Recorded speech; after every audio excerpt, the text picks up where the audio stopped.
Bloody மேரி. இந்த பேர் கன்ஃபார்மாக நீங்கள் எல்லாருமே கேட்டிருப்பீங்க. இந்த பேர் ஒன்று போதும் நம்ம உச்சி முதல் பாதம் வரைக்கும் பயம்னு ஒன்று உற்பத்தி ஆகுறதுக்கு. இன்னமும் கண்ணாடி பார்த்து பயப்படுற ஆட்கள் இந்த உலகத்தில் இருக்காங்க. இந்த மாதிரியே சாதாரணமாகவோ தற்செயலாகவோ நடக்கிற விஷயத்தை கொண்டு இந்த கதையை பில்டப் ஆகி கடைசியில் ஒரு பேய் கதையாக உருவெடுத்தது தான் இந்த பிளடி மேரியோட கதை. அப்படி என்ன இந்த கதையில இருக்கு? யார் இந்த பிளடி மேரி? எங்கிருந்து இந்த கதை தொடங்குனுச்சு? இதோட ஆரம்ப புள்ளி எங்க?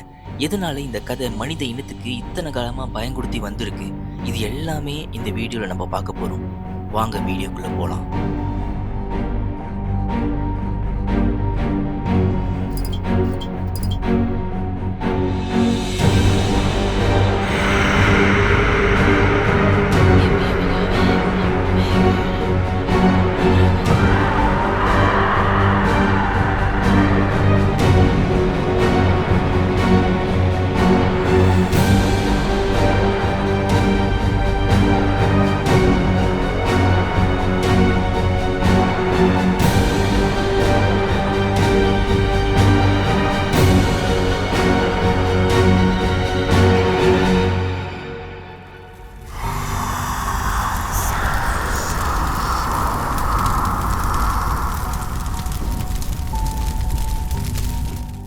பிளடி மேரிங்கிற பேரோட வரலாறுக்கு பின்னாடி நிறைய கதை இருக்கு. சில பேர் என்ன சொல்றாங்கன்னா, இந்த பேருக்கு சொந்தக்காரங்க குவீன் மேரி என்கிற இங்கிலாந்துல வாழ்ந்த ஒரு ராணியா.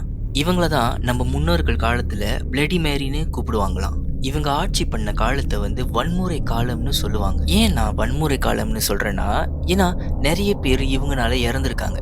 எதனாலனா கெத்தலிசம்னு சொல்ற ஒரு கம்யூனிட்டியை காப்பாத்துறதுக்காக இவங்க லட்சக்கணக்கான பேரை கொண்டிருக்காங்க. கிரீம் ரீப்பர்னு நம்ம சொல்லுவோம்ல, அதாவது சாவுக்கு முன்னுக்கு வரக்கூடிய ஒரு அரக்கன்னு நம்ம சொல்லலாம். இந்த அரக்கனை பார்க்கறது அதுதான் நம்மளோட வாழ்க்கையோட இறுதி காலம்னு சொல்லுவாங்க. அந்த மாதிரி தான் இந்த ராணியும். இவங்களை பார்க்கறது நம்ம இந்த கிரீம் ரீப்பரை பார்க்கறதுக்கு சமமா.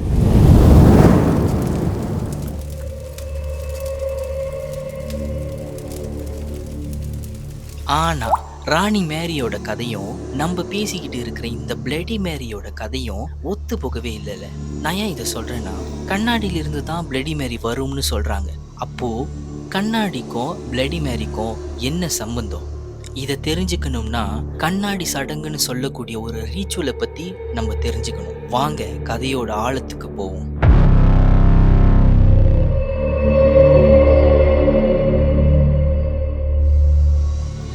ஒரு காலத்துல கண்ணாடிங்கிறது நம்மளாம் நினைக்கிற மாதிரி மூஞ்சி பார்க்கறதுக்கும் அழகு காட்டுவதுக்கும் இல்லையா. இது ஒரு போர்ட்டல்ஸ்ன்னு சொல்றாங்க. இந்த போர்ட்டல்ஸ் எல்லாம் நம்மள பேய் உலகத்துக்கு கூட்டிட்டு போவோங்கிறது அங்க உள்ள மக்களுக்கு ஒரு நம்பிக்கையா இருந்துச்சு. அது மட்டும் இல்லாம பேயை பிடிக்கிறதுக்கும் இந்த கண்ணாடி யூஸ் ஆகும்னு ரொம்ப நம்பினாங்க. கண்ணாடி வழியா பேய் தெரியும், கண்ணாடி பேயை காட்டும், இந்த மாதிரி நிறைய விஷயம் இவங்கெல்லாம் நம்பினாங்க.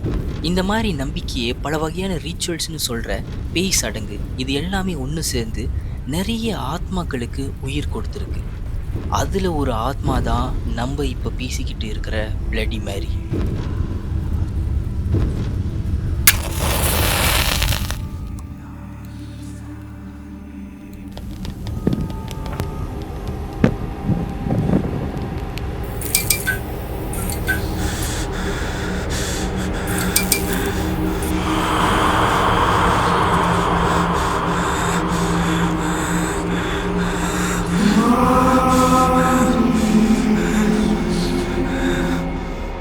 இந்த கண்ணாடி சடங்கு 19th செஞ்சுரியில் யூரோப்லேயும் அமெரிக்காலையும் ரொம்ப பாப்புலரான சடங்குன்னு சொல்லுவாங்க.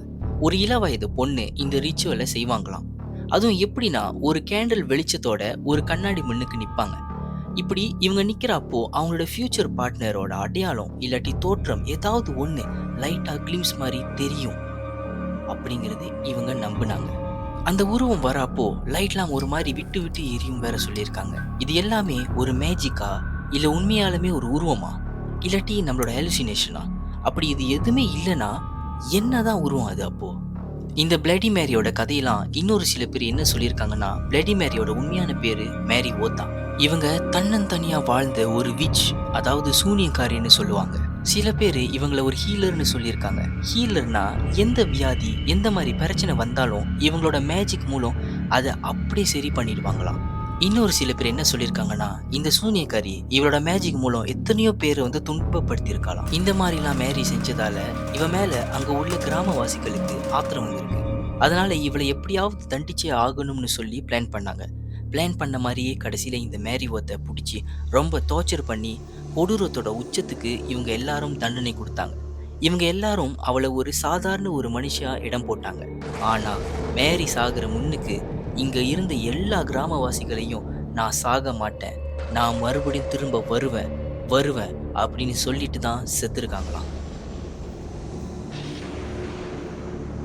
இந்த மேரியோட கதை தான் ஜெனரேஷனா பேசப்பட்டு கடைசியில பிளடி மேரின்னு பேருக்கு சொந்தக்காரியா ஆகிட்டாங்க. அவங்களோட கர்ஸ்ட், அதாவது சாபம் அப்படி கண்ணாடி மேல விழுந்திருக்கான். ஏன்னா சாகுற முன்னுக்கு அவங்க கண்ணாடியை தான் பார்த்துருக்காங்களாம். அதனால தான் கண்ணாடி மூலம் இவங்க தங்களோட ரிவெஞ்சை எடுத்திருக்காங்களாம். யாரெல்லாம் அவங்களோட பேரை சொல்றாங்களோ அதுவும் கண்ணாடி முன்னுக்கு அவங்களுக்கு பிளடி வேர்த்தோட கர்ஸ் வருங்கிறது ஒரு கதையா இன்னும் வரைக்கும் நம்பக்கூடியது.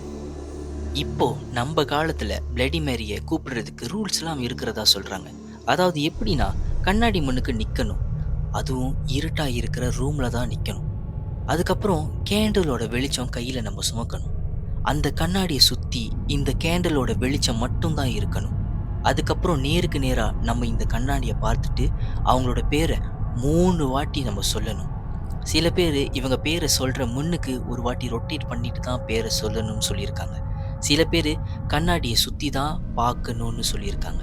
இந்த பேரை டேரிங்கா நைட்ல கண்ணாடி முன்னுக்கு சொன்னவங்க என்ன சொல்லியிருக்காங்கன்னா, பிளடி மேரியோட முகத்தை பார்த்துருக்கிறதா சொல்லியிருக்காங்க. அதுவும் எப்படின்னா, முகம் பார்க்கறதுக்கு கோரமா குழி விழுந்த கண்ணோட ரத்தம் சொட்ட சொட்ட மூஞ்சி ஃபுல்லா இருக்குமா.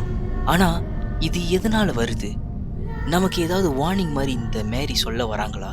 இல்லனா இவங்களோட அமைதியை இவங்களோட பேரை சொல்லி கெடுக்கிறதால நம்மளை தண்டிக்கிறதுக்கு வராங்களா?